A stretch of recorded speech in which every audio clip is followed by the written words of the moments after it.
तो दोस्तों, आप सबका एक बार फिर से स्वागत है आपके अपने इस चैनल के अंदर। आज का लेक्चर जो है वो है linear equation in two variables के बारे में। हिंदी में इसको बोलते हैं दो चर वाले रैखिक समीकरण।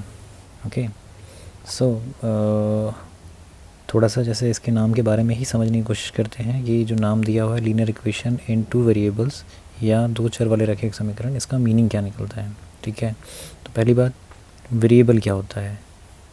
वेरिएबल का मतलब कोई ऐसा चीज़ जिसका वैल्यू जो है विद टाइम चेंज हो सकता है। ठीक है, जैसे मान लीजिए मैंने बोला कि 5 का वैल्यू हमेशा 5 ही रहता है, सो वो हमारा वेरिएबल नहीं हो सकता।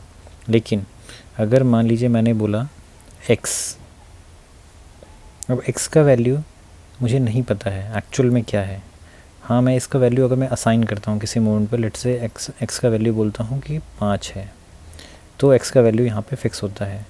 अदरवाइज़ अगर मैंने किसी दूसरे पॉइंट ऑफ टाइम पे बोला x का वैल्यू 7, तो उस टाइम ऑनवर्ड्स इसका वैल्यू 7 होना स्टार्ट हो जाएगा। ओके, सो मुझे क्या दिख रहा है कि x का वैल्यू चेंज हो सकता है डिपेंडिंग अपॉन कि मेरा सिनेरियो क्या निकल कर के आ रहा है। ठीक है, ऐसे ही लेट से मेरा एक वेरिएबल है y का वैल्यू भी मैं कुछ ना कुछ असाइन कर सकता हूँ, और वो वैल्यू जो है वो फिक्स नहीं है, वो हो सकता है चेंज हो सकता है एक क्वेश्चन के अंदर y का वैल्यू मेरा 3 आ रहा है, दूसरे ही मोमेंट पर उसका वैल्यू मान लीजिए 5.5 हो जा रहा है। ठीक है, सो मुझे दिख रहा है कि x, y या इसी टाइप का और भी कोई चीज़ है जिसका वैल्यू बदलता रह सकता है। ठीक है, ये सब चीज़ें जिनकी वैल्यू फ़िक्स नहीं है, ये सब मेरे वेरिएबल्स हैं, या हिंदी में जैसा बोलते हैं चर हैं। चर जिनका value with time with question change हो सकता है, उसको मेरे को चर बोलना है या वेरिएबल बोलना है। अभी आता है कि टू वेरिएबल्स की बात करते हैं।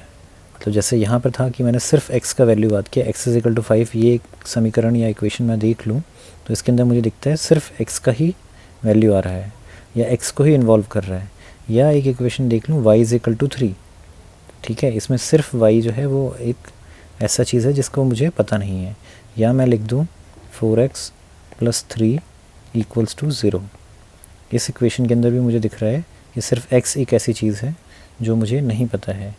या मैं लिख दूँ 5z + 7 = 0। सो यहाँ पे सिर्फ z ऐसा है जिसका वैल्यू मुझे नहीं पता है, यानी कि मेरे पास इन दोनों ही इक्वेशंस के अंदर एक एक वेरिएबल है, एक एक चर है। ओके, बट यहाँ पर जो हम पढ़ने वाले हैं वो बेसिकली दो चर के बारे में पढ़ने वाले हैं या टू वेरिएबल्स के बारे में पढ़ने वाले हैं। ठीक है, सो दो चर वाले समीकरण या टू वेरिएबल्स वाले इक्वेशंस कैसे होते हैं, वो बेसिकली इस फॉर्म में होंगे। Let's say x + y = 5। अब इसके अंदर मुझे x का वैल्यू नहीं पता है और y का वैल्यू भी नहीं पता है। x का वैल्यू चेंज हो सकता है डिपेंडिंग अपॉन y का वैल्यू, और उल्टा भी है, y का वैल्यू चेंज हो सकता है डिपेंडिंग अपॉन x का वैल्यू। ठीक है, सो ये बेसिकली दो वेरिएबल्स हो गए या दो चर हो गए। इसी तरीके से अगर मैं बोल दूँ 4x + 7y = 23, इसमें भी अगर आप देखें सो x एक अननोन क्वांटिटी है, ऐसा चीज़ है जिसका वैल्यू मुझे पता नहीं है, जिसका वैल्यू बदलता रह सकता है। ठीक है, वैसा ही सेम चीज़ y के साथ भी है।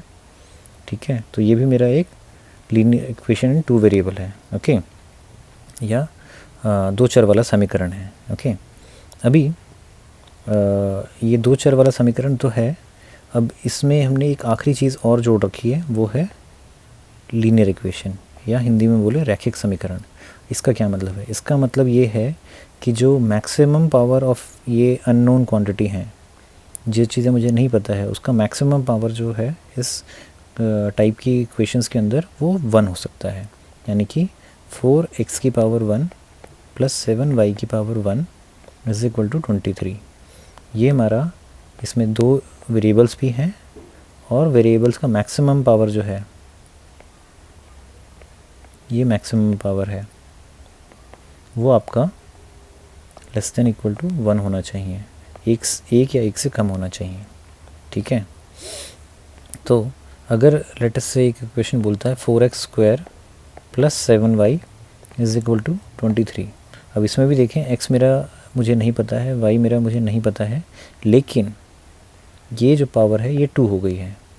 तो ये मेरा लीनियर इक्वेशन इन 2 वेरिएबल्स नहीं है, क्योंकि ये लीनियर नहीं रहा। अभी ये पावर 2 होने की वजह से लीनियर से बाहर चला गया है, ठीक है। या हिंदी में अगर बोलें तो ये जैसे ही इसकी जो मैक्सिमम घात है वो दो हो गई, वो एक रैखिक समीकरण नहीं रहा। ओके, अब लीनियर या रैखिक क्यों बोलते हैं? क्योंकि अगर मैंने इस इक्वेशन को 4x + 7y = 23, जिसमें कि मैक्सिमम पावर्स मेरा 1 है, इसको मैंने ग्राफ पे अगर प्लॉट करना स्टार्ट कर दिया तो वो बेसिकली एक लाइन देता है, रेखा देता है बेसिकली, ठीक है। वो रेखा किस टाइप की है वो डिपेंडिंग अपॉन कि आप क्या वैल्यूज़ कंसिडर कर रहे हो वो अपने आप आएगा। बट बेसिक कंसेप्ट ये है कि क्योंकि पावर्स दोनों वेरिएबल्स का एक है तो इसलिए ये एक लाइन के फॉर्म में जाएगा।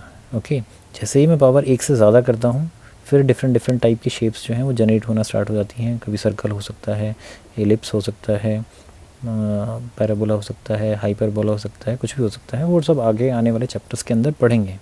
बट फ़िलहाल इस चैप्टर के अंदर हमको सिर्फ फोकस करना है कि लीनियर इक्वेशंस के ऊपर जिसके अंदर 2 वेरिएबल होंगे, रैखिक समीकरण जिसके अंदर 2 चर हैं हमारे। ओके, इसको हमको इस लेक्चर के अंदर, इस चैप्टर के अंदर कवर अप करना है। ओके, तो हमारा पहला काम ये है कि ये समझना कि कोई अगर सवाल हमको दिया हुआ है तो क्या हम उस सवाल को लीनियर इक्वेशन की फॉर्म में लिख सकते हैं, लिख पा रहे हैं।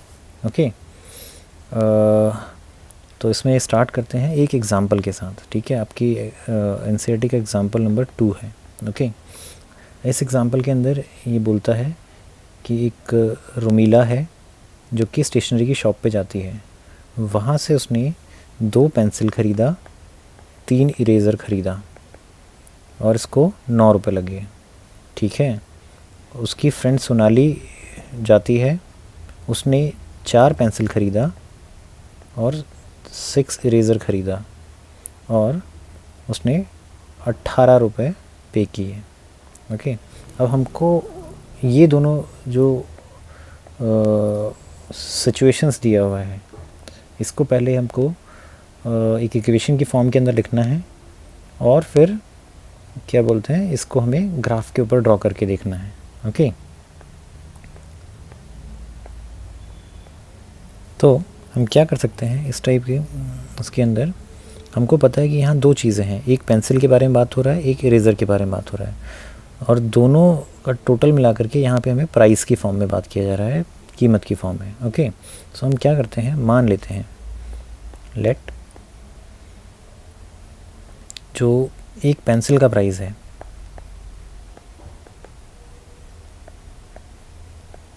उसको मैं x मान लेता हूँ। ओके, उसके बाद एक इरेज़र का जो प्राइस है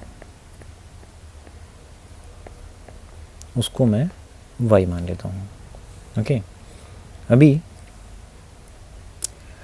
यहाँ पे मुझे पेंसिल का प्राइस नहीं पता है, इरेज़र का प्राइस भी नहीं पता है, तो इतना मुझे पता लग गया कि मेरे यहाँ पे 2 वेरिएबल हैं या 2 चर हैं, ठीक है। अब सिचुएशंस को एनालाइज करते हैं। पहला सिचुएशन इसने बोला कि आपका 2 पेंसिल ख़रीदना प्लस साथ में 3 इरेज़र ख़रीदना हमको 9 रुपये का पड़ता है। ओके, अब एक पेंसिल का प्राइस जो है वो x रुपया है, सो 2 पेंसिल का जो प्राइस होगा वो बेसिकली 2x हो जाएगा। ओके, होपफुली इसमें कन्फ्यूज़न नहीं है। एक पेंसिल का प्राइस जो है मैंने x माना हुआ था, वैसा मैं 2 पेंसिल ख़रीदने गया तो मुझे 2x पैसा देना पड़ा, ठीक है। अभी एक इरेज़र का प्राइस मैंने y माना हुआ था, ठीक है। जैसे ही मेरे को 3 इरेज़र ख़रीदने हैं तो प्राइस जो है वो 3y हो जाएगा। अगर मान लीजिए एक इरेज़र का प्राइस 5 रुपये था तो 3 इरेज़र का प्राइस 15 रुपये हो गया। वो कैसे आया, 3 × 5 करके आया।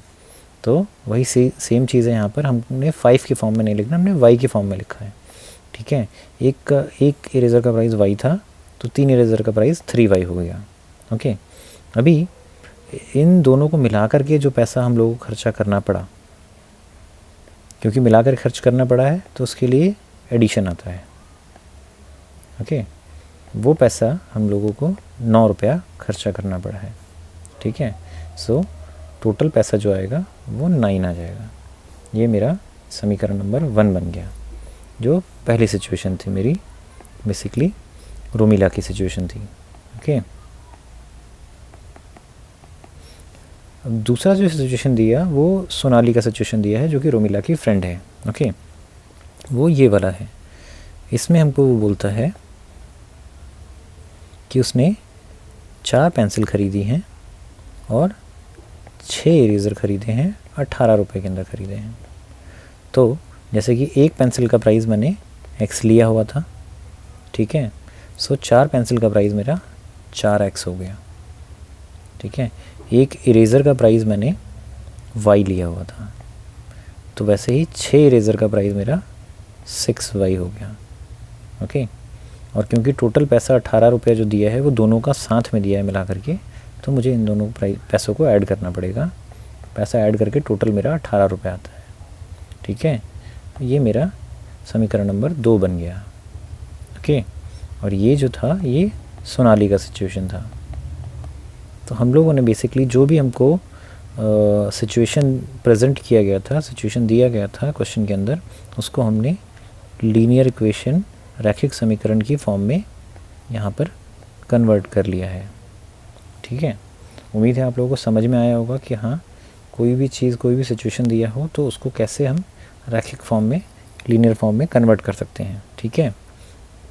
अभी कोशिश करते हैं इसको ग्राफ पे रिप्रेजेंट करने की। ग्राफ पे ये क्या रिप्रेजेंट करता है, पहले वाली इक्वेशन से सॉल्व करना स्टार्ट करते हैं, ठीक है। पहला जो सिचुएशन था वो हमको 2x + 3y = 9 दिया हुआ था। अब इसके अंदर 2 वेरिएबल हैं, x और y, ठीक है। सो एक मिनी टेबल टाइप का बना लेते हैं।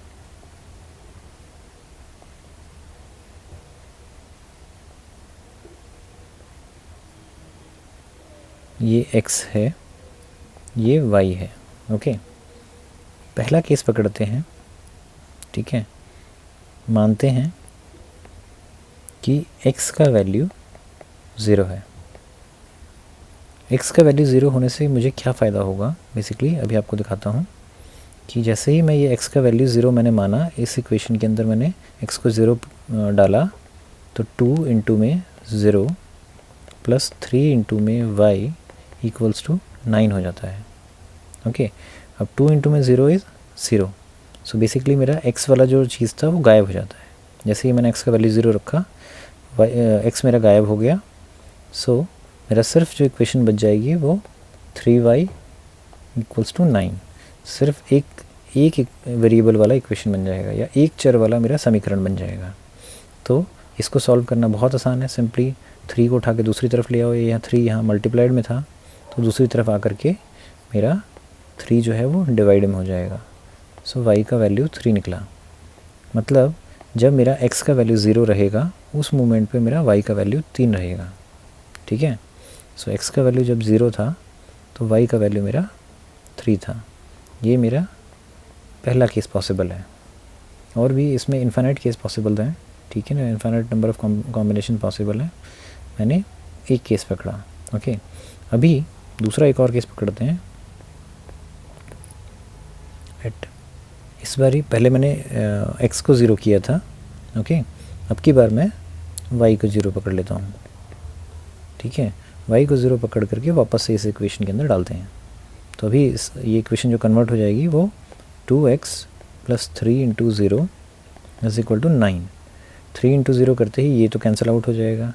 मेरी इक्वेशन जो बच जाएगी वो बेसिकली 2x = 9 बच जाएगी।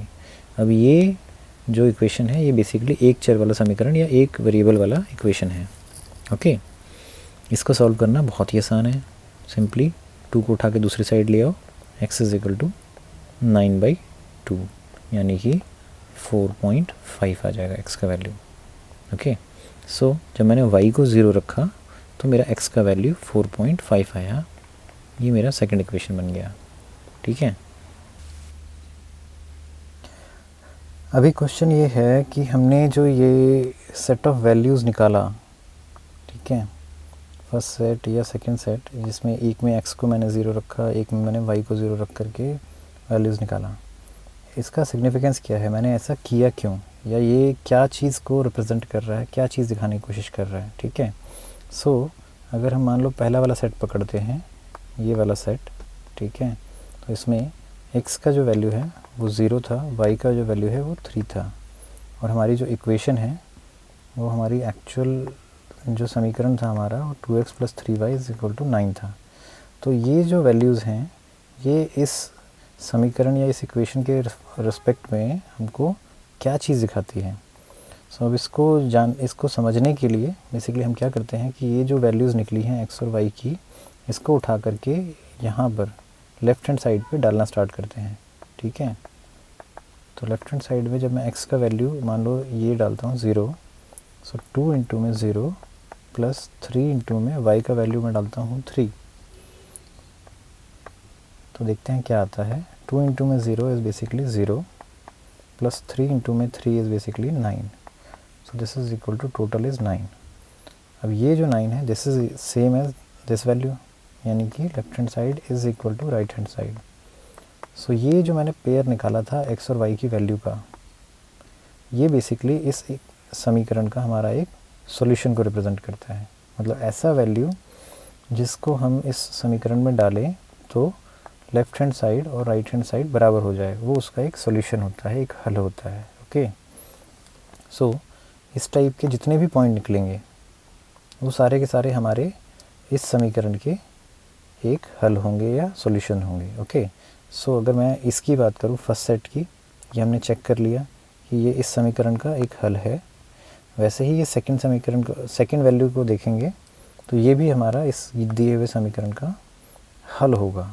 ओके, ऐसे अगर मैं डिफरेंट x और y के कॉम्बिनेशंस लेना स्टार्ट कर दूं तो मेरे infinite number of combination possible हैं एक लाइन के ऊपर, ठीक है। सो अगर मैं मान लेता हूँ, इसी को आगे कंटिन्यू करते हुए मान लेते हैं x का वैल्यू 1 ले लेते हैं, ठीक है।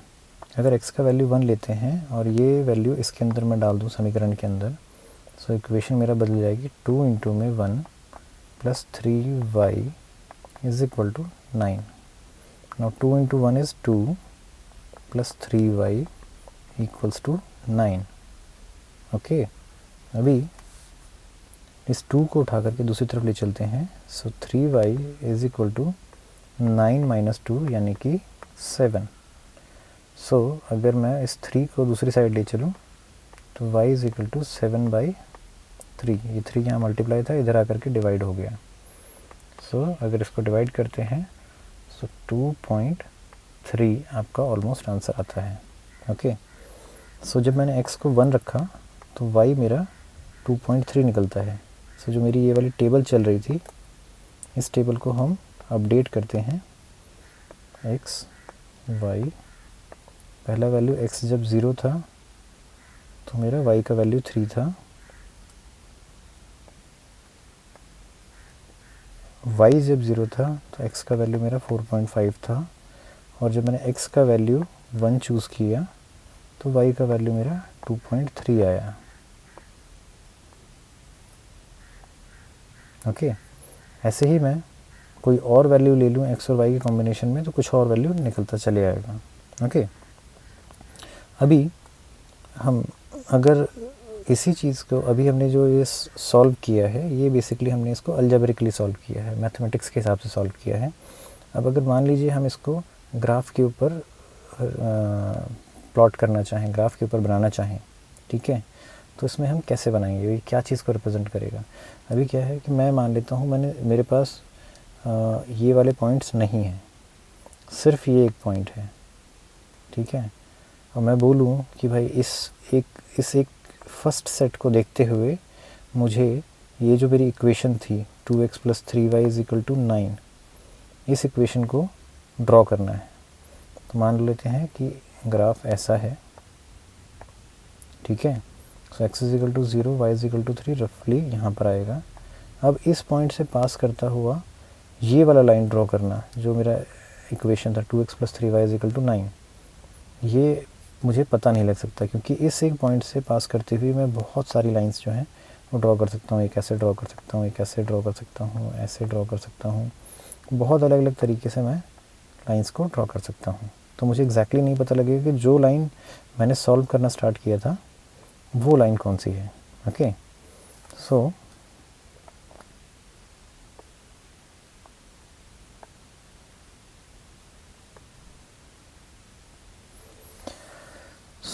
जब मुझे अपने पर्टिकुलर इक्वेशन चाहिए जो कि मैंने लिखा था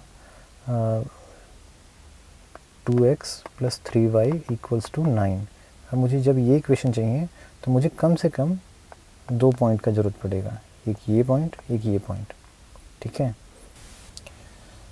तो अगर मैं इस इक्वेशन को ग्राफ के ऊपर प्लॉट करने की कोशिश करूं तो मेरा फर्स्ट पॉइंट जो था फर्स्ट सेट 0,3 वो यहाँ पर आएगा, और दूसरा मैं 4.50 प्लॉट करेंगे तो वो रफली यहाँ पर आएगा।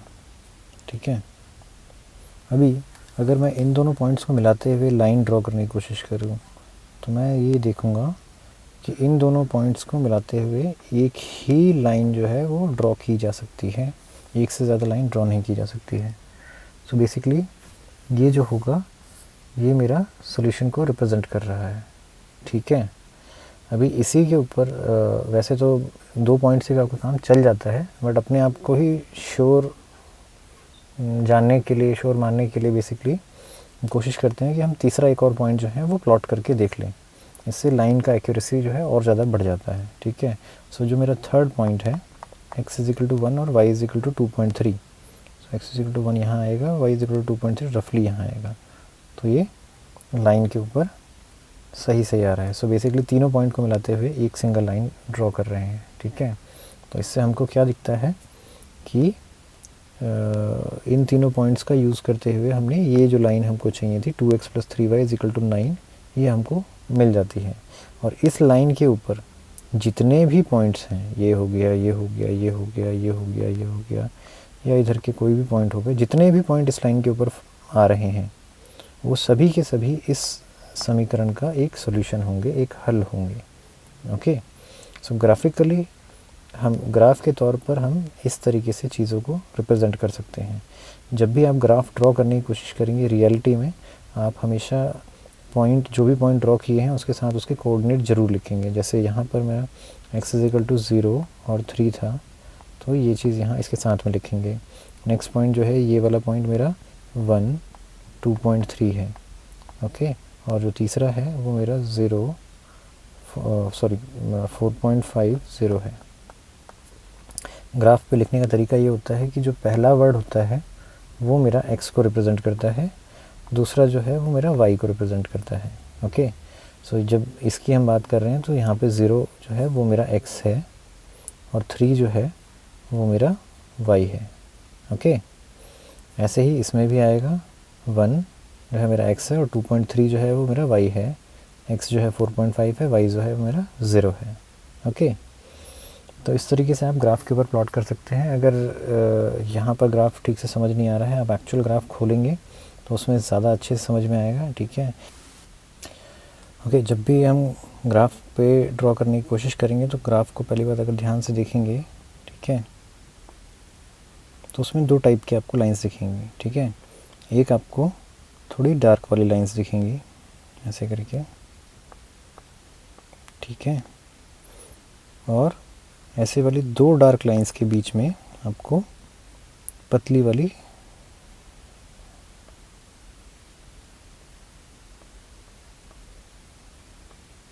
इस टाइप से आपको हर 2 डार्क लाइंस के बीच में 10 जो हैं लाइट लाइंस दिखेंगी। ओके, सो ये जो डार्क वाली लाइंस होती हैं ये एक यूनिट को रिप्रेजेंट करती हैं। ओके, और 1 सेंटीमीटर को रिप्रेजेंट करती हैं। और जो ये छोटी वाली लाइंस होती हैं ये 10 लाइनें होती हैं हर एक यूनिट के बीच में। सो ये बेसिकली 1/10 ऑफ यूनिट को रिप्रेजेंट करती हैं, या 1 mm बोल लो, उसको रिप्रेजेंट करती हैं। ओके,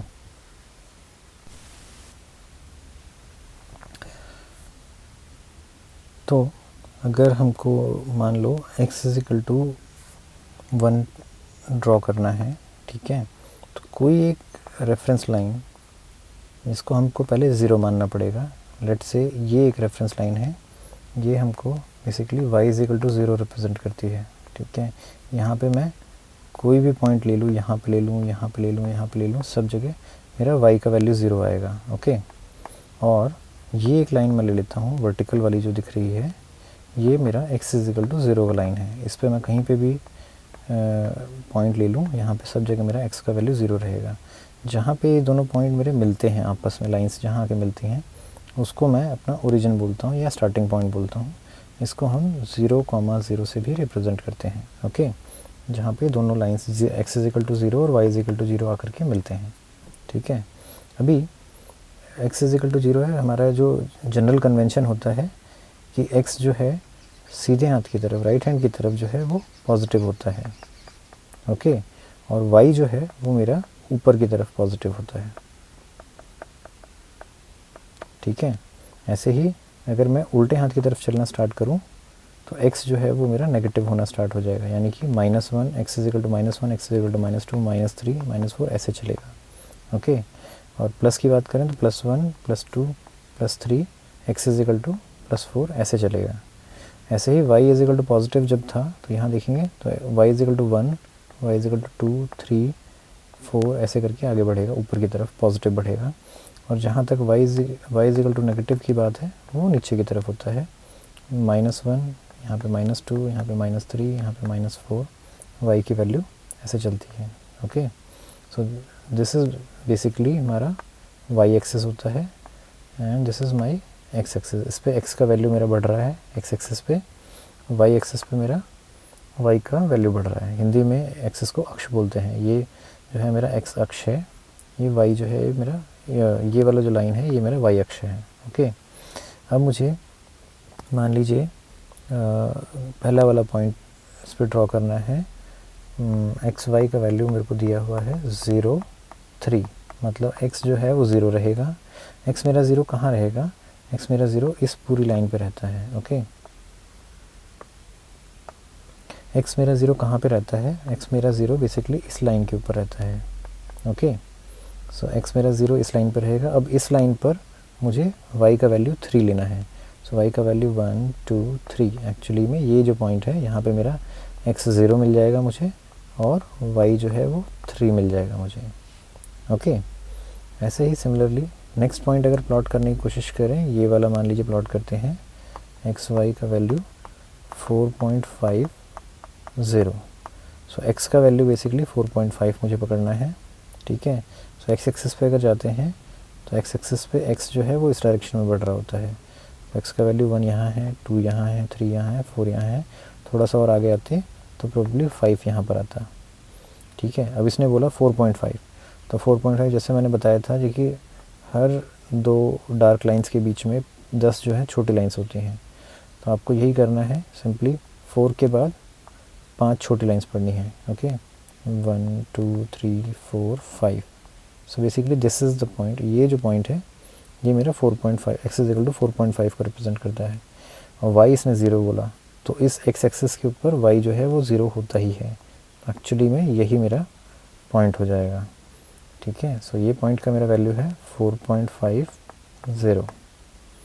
ओके, अगर इसी तरीके से हम तीसरा पॉइंट प्लॉट करने की कोशिश करें, तीसरा पॉइंट हमको दिया हुआ है एक्स वाई के फॉर्म में 1, 2.3। सो एक्स इज इक्वल टू 1 बोला है इसने सबसे पहले हमको। सो एक्स इज इक्वल टू 1 हम देखेंगे, 0 यहाँ पर होता है, 1 यहाँ पर होता है। सो इस लाइन के अलॉन्ग एक्स का वैल्यू मेरा हमेशा 1 रहता है। ठीक है, बट अब इसी लाइन पे साथ साथ हमको y का वैल्यू 2.3 देखना है। सो अगर मैं देखूँ y का वैल्यू 1, 2 यहाँ पर है, 2 के बाद 3 आ जाता है, तो 2.3 मतलब 2 और 3 के बीच में कहीं पर आएगा। तो इसका भी तरीका वही है कि जो 10 छोटी लाइनें हैं उनमें से 0.3 के लिए मुझे 3 काउंट करनी है। तो 1 छोटी वाली लाइन, 2 छोटी वाली लाइन, 3, ये 3 छोटी वाली लाइन। सो ये 2.3 मेरा पॉइंट है, y इज इक्वल टू 2.3। सो 2.3 मेरा इस लाइन के अलॉन्ग मेरा सब तरफ y का वैल्यू 2.3 रहेगा।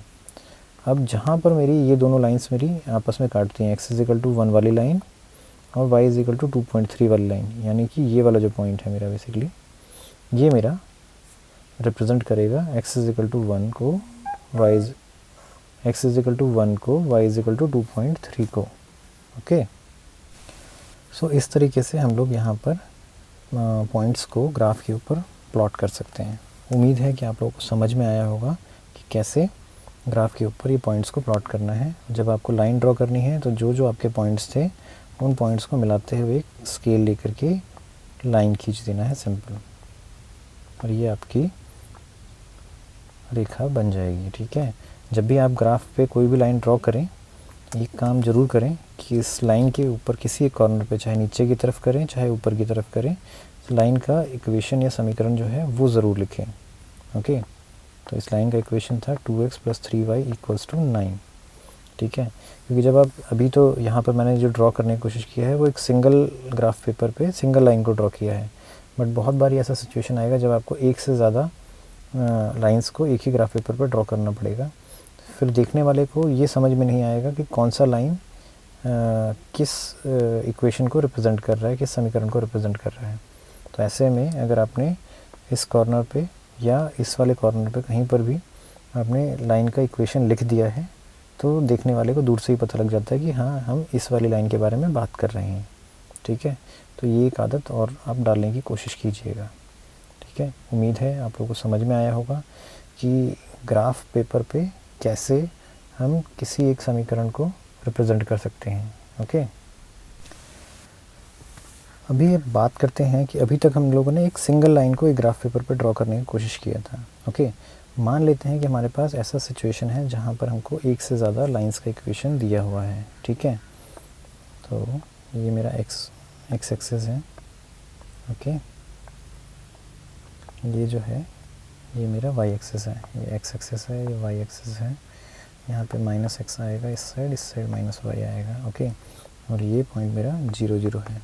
ठीक है, अब अगर मेरे पास कोई भी दो इक्वेशन है, ठीक है, मान लीजिए मैं ऐसे एग्जांपल के तौर पे लिख रहा हूँ x + 3y = 4, ठीक है, या 2x + 5y = 9।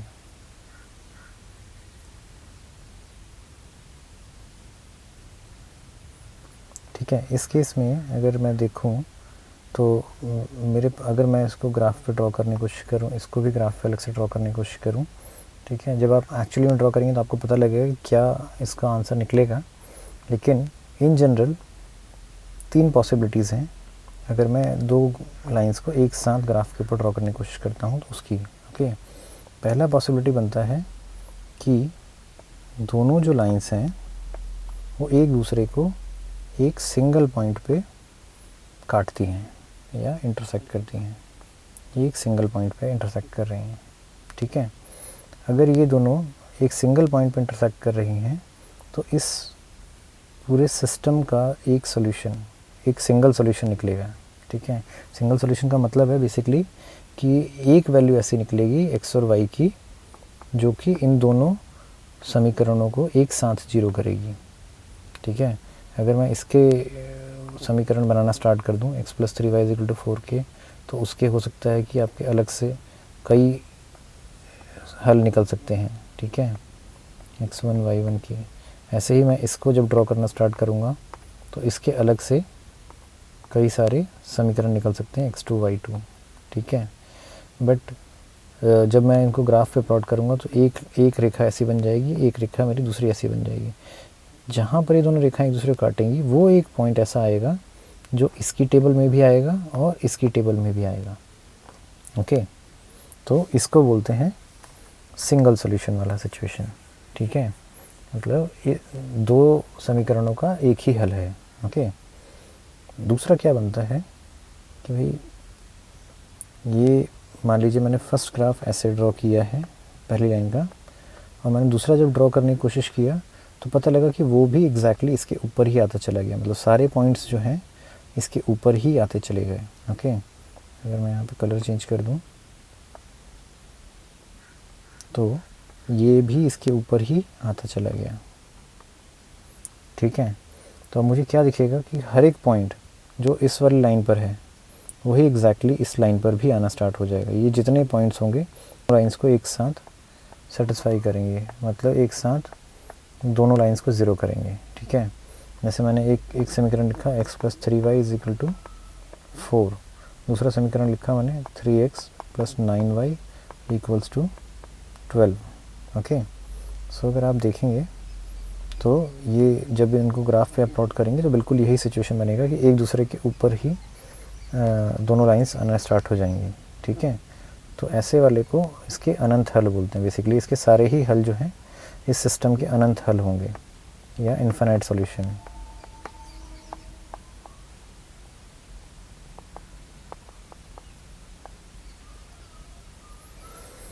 ओके, इस केस में एक हल होता है या सिंगल सॉल्यूशन। ओके, अब जो एक आखिरी केस बनता है,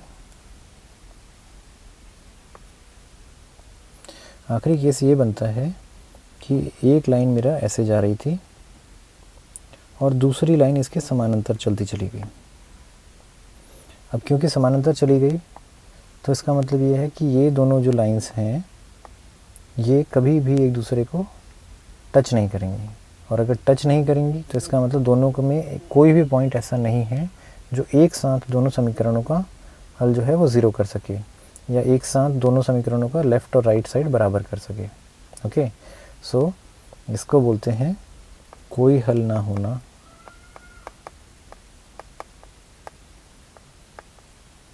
या इंग्लिश में बोले तो नो सॉल्यूशन वाला सिचुएशन है। ओके, अभी अगर हम ग्राफ पे एक्चुअली प्लॉट करें तो हमको दिख जाएगा जी कि क्या सिचुएशन बन करके आ रही है दो समीकरणों को लेकर के। बट अगर मान लो मेरे पास इतना टाइम नहीं है कि भाई मैं ग्राफ ड्रॉ कर सकूं या मैं ग्राफ ड्रॉ करना नहीं चाह रहा हूं, तो मुझे कैसे पता लगेगा कि इन तीनों में से कौन सा सिचुएशन आ रहा है, ठीक है। मतलब अनंत हल बनेगा या कोई हल नहीं बनेगा या एक हल बनेगा, ठीक है। तो इसके लिए पहले हमको किसी भी समीकरण का जो जनरलाइज्ड फार्मूला है, ठीक है, वो पढ़ना पड़ेगा। तो वो कैसे होता है जनरलाइज फार्मूला? जैसे अभी आपने देखा कि मैंने एक समीकरण लिखा था 3x + 4y = 12। इस टाइप का मैंने कोई एक समीकरण लिखा है, ठीक है। तो मुझे क्या दिख रहा है कि x के साथ कोई ना कोई एक फिक्स्ड नंबर है, ओके। ऐसे ही y के साथ कोई ना कोई एक फिक्स्ड नंबर है और फिर तीसरा जो है वो मेरा एक फिक्स्ड नंबर है, ओके। इस केस में इसका एक केस ये भी बन सकता है जैसे x + 4y = 7 मान लेते हैं। अब इसमें x के साथ मेरा कोई वैल्यू नहीं दिख रहा है, बट इतना हमेशा ध्यान रखिए कि x के साथ कोई वैल्यू नहीं है, मतलब वहाँ पे 1 है बेसिकली, ठीक है। तो अभी मुझे इस जनरलाइज फॉर्म में क्या दिखता है कि कोई एक कांस्टेंट वैल्यू x के साथ आएगी, कोई एक कांस्टेंट वैल्यू y के साथ आएगी, ठीक है। मान लेता हूँ x के साथ जो कांस्टेंट है वो मेरा x है, मतलब a जो है ये मेरा इस कांस्टेंट को या इस वाले कांस्टेंट को दिखाता है, ओके। ऐसे ही y के साथ कोई दूसरा कांस्टेंट आ सकता है, मान लीजिए मैं उसको b से रिप्रेजेंट करता हूँ, सो by। और तीसरा जो ये नंबर था इसको मैं c से डिनोट करता हूँ। सो ये जो है ये मेरा जनरलाइज्ड फॉर्म है, ठीक है, किसी भी रैखिक समीकरण का, ठीक है। अब जहाँ पे दो समीकरण आते हैं, ठीक है, तो उसमें मैं ये जो वैल्यूज़ हैं a की b की, ये हो सकता है कि दोनों में अलग अलग हो। जैसे यहाँ मैंने लिखा था a यहाँ पे मेरा 1 है, b इस वाले केस में a 2 है, इस केस में b 3 है, इस केस में b 5 है, इस केस में c मेरा 4 है, इस केस में c मेरा 9 है। सो ऐसे अलग अलग हो सकता है सेम भी आ जाए, कोई बड़ी बात नहीं है इसके अंदर, ठीक है। तो उसको रिप्रेजेंट करने का तरीका है कि मैं लिखूँ पहली इक्वेशन के लिए a1x + b1y = c1, ओके। इसी तरीके से दूसरे इक्वेशन को लिखेंगे a2x + b2y = c2, ओके। ये मेरा जनरल समीकरण बन गया, ओके। अभी इन सब से हमको क्या मिलता है, इन सब ये हमने जनरल इक्वेशंस सॉल्व कर मतलब पता कर ली, ठीक है। अब इससे मुझे अंदाज़ा लगाना है, तो बहुत सिंपल सा फंडा होता है कि अगर मेरा a1 / a2 is not equal to b1 / b2, ये दोनों बराबर नहीं हैं, ठीक है। अगर पहले कोफिशिएंट्स जो हैं पहले कांस्टेंट नंबर्स हैं और दूसरे जो कांस्टेंट नंबर्स हैं, यानी कि x के साथ वाले जो कांस्टेंट नंबर है और y के साथ वाले जो कांस्टेंट नंबर है, उनका रेशो आपस में इक्वल नहीं है, ठीक है। तो इस केस में हमारा एक हल निकलता है, ओके, या इंग्लिश में बोले तो सिंगल सॉल्यूशन निकलता है, ओके। ऐसे ही अगर मैं, ये मेरा पहला समीकरण है, दूसरा बोलता है कि अगर मेरा पहले दो बराबर हो जाएं, पहले दो रेशो जो हैं वो बराबर हो जाएं, ठीक है, बट बाई चांस तीसरी बराबर ना हो, ठीक है।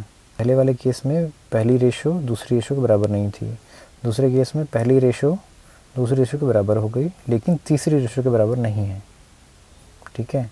तो इस केस में इसका कोई हल नहीं होगा, ओके, नो सॉल्यूशन।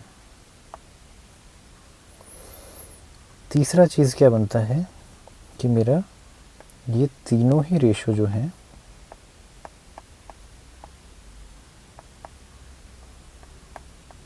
बराबर हो जाएं, तो इस केस में मेरा अनंत हल हो जाता है, या इनफाइनाइट सॉल्यूशंस,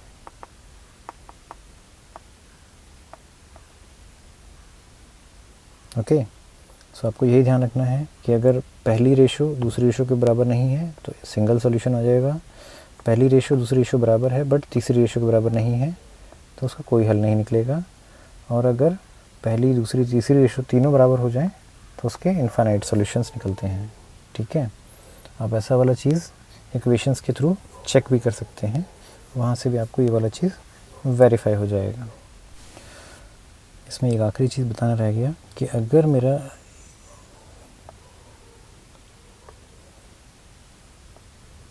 मेरा ये सिचुएशन बन रहा है, एक हल निकल रहा है, तो एक हल के लिए अगर आप याद करने की कोशिश करें तो मेरा ये वाला ग्राफ बन रहा था, बेसिकली ग्राफ ऐसा बन रहा था कि दोनों रेखाएं आपस में कहीं ना कहीं टच हो रही थी एक पॉइंट पर, ठीक है।